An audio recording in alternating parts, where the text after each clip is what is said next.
అమ్మ తోడి ఆ ట్రాక్టర్ అయితే ఈ పొక్కల పడమో. అసలు ముచ్చట ఏంటంటే మేమైతే కొత్త మోటార్ తీసుకున్నామా. ఇది 5 మోటార్ కంపెనీ సిఆర్ఐ కంపెనీ. ఇది తీసుకుని దగ్గర నెల రోజులు అవుతుంది. ఎందుకంటే ఇన్ని రోజులు మనకు వర్షాలు పడ్డాయి కాబట్టి ఆ నీళ్ళే సరిపోయినాయి. ఎండలు వాయించి పడి తెగుతున్నాయి కాబట్టి ఇప్పుడు దీని పట్టిన అయితే తీసుకొని పోతానమ్మా.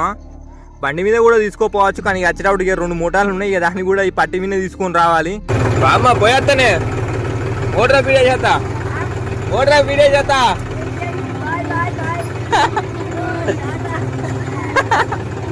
ఇదే పొక్కలమా బండి పడ్డది, మొత్తం 1 సైడ్ అయింది. ఇక మొట్టేసి ఇట్లేసి ఏదో ఒకటి వేసి అయితే వెళ్ళదీసినాం. నాకైతే మొత్తం ప్యాక్ అయిందమ్మా. ఇప్పుడు ఇక్కడి అయితే మోసుకొని పోవాలి. ఇక బండి వెళ్ళేటట్లే అని ఇక ఈయనే పెడతాను. ఇక్కడి మన ఆ గడ్డరాక మోసుకోపోవాలి మా. ఈ కనబడే బొందలనే మన కొత్త మోటార్ వేసే డాడీ వైరింగ్ ఇట్లా మొత్తం ఇచ్చిండు. ఇప్పుడు దీని ఆ లింక్ కలిపి ఆ బొందలు వేసుడే మా. ఇవి కాలిపోయినాయి 2 మోటార్లు ఇవేగా.